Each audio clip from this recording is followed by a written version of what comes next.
The number 12 has a conspicuous presence in our gospel today. The daughter of Jairus, whom our Lord miraculously raises up in the gospel, is said to be 12 years old at that time. And then the woman who is miraculously cured from her hemorrhaging was said to have suffered from that affliction for 12 years. 12 years is quite a long time. When I was getting ready for this homily, I was thinking, what was I doing 12 years ago? So much has changed, both in my life and in the world in 12 years. 12 years ago, I wasn't even in seminary yet. I was a student here at Millersville, thinking about getting ready at that point of entering seminary. And then in those 12 years, I went off to Philadelphia to study philosophy, then Emmitsburg to study theology, and then I was a priest in Chambersburg, and then San Juan and St. Joe's, and then now here. So much has changed in my life in the last 12 years. And of course, if we all went around, I'm sure we could all share our various stories, and the world itself is quite a different place than it was 12 years ago. And that's how long this woman was suffering with this hemorrhaging for 12 years. She's clearly a woman of great faith. And doubtless such a woman of faith at the very beginning of her affliction no doubt brought that to prayer. I'm sure she was asking for a cure even 12 years before this healing. And yet our Lord, in his wisdom, in his foreknowledge, in his knowledge of what would happen, waited for this very moment for her curing. In that time, it seemed she has not lost her faith. In fact, it is with a great faith that she's able to elbow her way, I would imagine, through the crowd, as the disciples remark in the gospel that a great crowd is pressing in upon him from every side. So it's probably just a lot of people. And yet she had this faith, knowing that if I just but touch his clothes, I shall be cured. She knows of our Lord's power. She believes in his ability to save her. What a great faith that she had despite those many years of suffering. Now, she doesn't say this to her credit, but I would imagine the temptation to say, well, look, Lord, if you could heal me now, why didn't you do that 12 years ago? After all, I lost all of my savings paying for all of these treatments and all these doctors. And the gospel even says she suffered she suffered greatly. Why wait so long? If you could do it just by me touching the hem of his cloak, he could do it in any way whatsoever.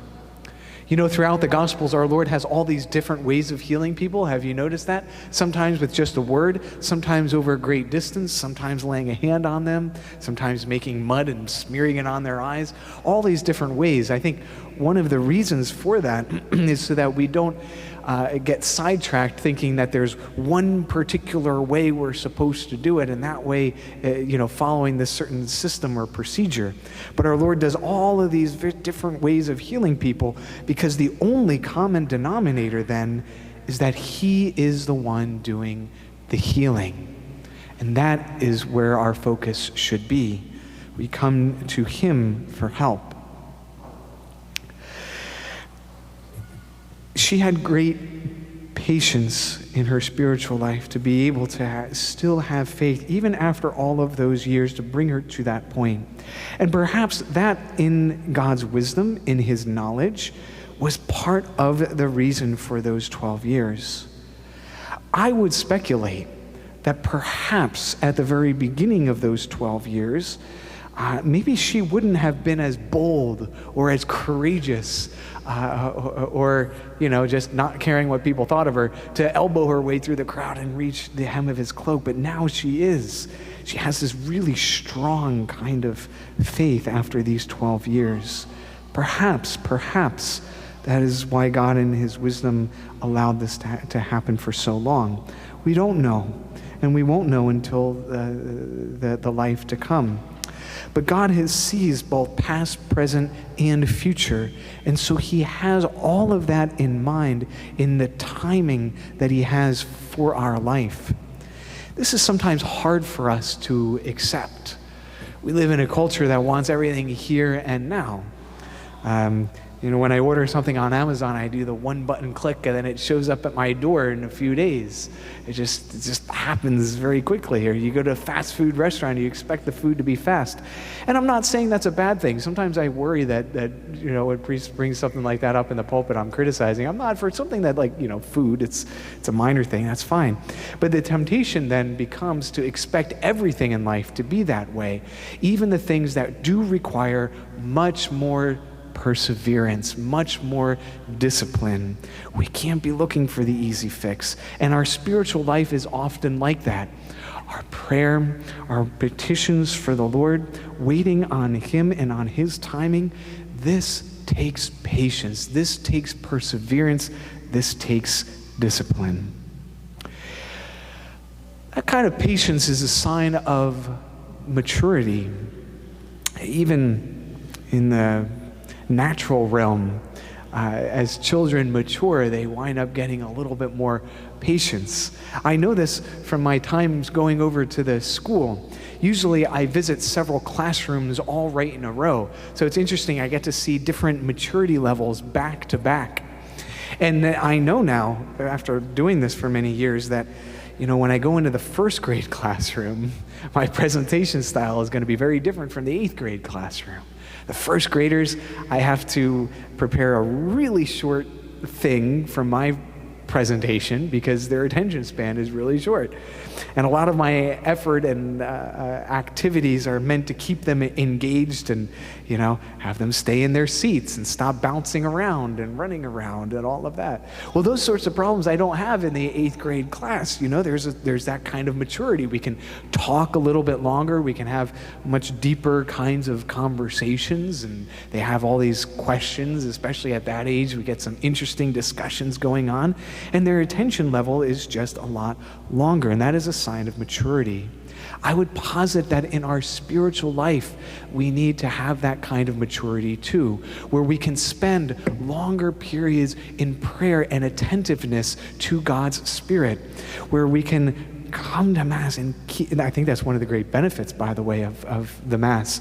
Even when we might be busy or stressed out or just tired or whatever it is, we have that discipline, that perseverance every week without fail, getting up and coming here and working on that kind of perseverance, growing in our patience. This is a sign of spiritual maturity. As you know, last week, I was on my canonical retreat. I went to Clear Creek Monastery out in Oklahoma, part of the Solemn Congregation of Benedictines. And they have really great spiritual maturity, I would say. Most of their time during the day is spent in ora et labora, prayer and work. And it was really inspiring to see. One of the things that stuck out to me was at the very beginning when I first got there. They pray the Liturgy of the Hours, which I pray as well, but I pray the English version, which is also much shorter. They pray the extraordinary form, so there's a lot more prayers in it, but also they do it in Latin, and also they chant it. So it's a much longer than I was used to. At the beginning of the Liturgy of the Hours, we always start with, "O God, come to my assistance, Lord, make haste to help me." It takes about maybe less than 2 seconds to say, and I'm used to it taking that long. Well, at the beginning of the first hour of the day, they started at 5 o'clock in the morning. The monks process in, and then they kneel down, and there's a period of silence, and then they stand up as the abbot then sings, Deus in adiutorium meum intende. And then as his voice trails off, then all of the rest of the monks do the response, Domine ad adiuvandum me festina. I thought, wow, it took a lot longer than the 2 seconds I'm used to. And throughout the whole thing, I had to fight, especially when I first got there, that sort of busy person's temptation to be like, all right, come on, let's hurry this up. We got things to do. And I realized, Actually, no, I don't have things to do. This is what I'm doing. This moment right here, this prayer, this is what I'm doing. This is worth my time and my attention. And that's where my attention and focus should be. And wow, I really saw in those monks a real spiritual maturity, because they maintained that attentiveness and a kind of intensity in prayer the whole day. So we started at 5 in the morning, where they would chant the Psalms for Matins, then Lauds, and then the Mass. And they would maintain that intensity for that whole 2.5 hours. If any of them made a mistake, they would stand up, and then they would kneel down, and then stand up, and then sit back down again. It was a little penance that Saint Benedict taught them to do, because the idea is you give God perfect praise. And so if they mess up, or if they lose their attentiveness, that was a way of sort of course correcting and getting back into that attentiveness and intensity in prayer. And I was so impressed about all the hours of the day that they would do thereafter, and then ending with Compline at 8:35 at night. So this is like 15.5 hours since they started in the very beginning. They still maintained that kind of level of prayer. Well, I think that is a wonderful sign of spiritual maturity, and something that this woman clearly has in this gospel today. Throughout 12 years, despite her sufferings from the hemorrhaging, despite the sufferings of, and probably disappointments, of all of the treatments that never worked, despite even spending all that she had, all of her savings, she still had that faith to come to Christ and reach out to him. I think it was through all of that that he even strengthened her faith. We are going to spend eternity with our Lord. I think we're going to look at something like a period of 12 years once we are in eternity very differently than the way we look at 12 years now. It's just a drop in the bucket.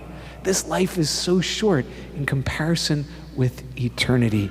God sees past, present, and future in this all at the same time. And when we enter into prayer, we sort of dip our toes, so to speak, into that river of eternity. Very briefly, we start to look from this greater perspective, from this godly perspective. And that eternity is what awaits us. And so we start now. We start now with many of the devotions and prayers that we do, expanding our spiritual maturity, learning that perseverance in prayer, that discipline in prayer, and having that patience in waiting on God's will.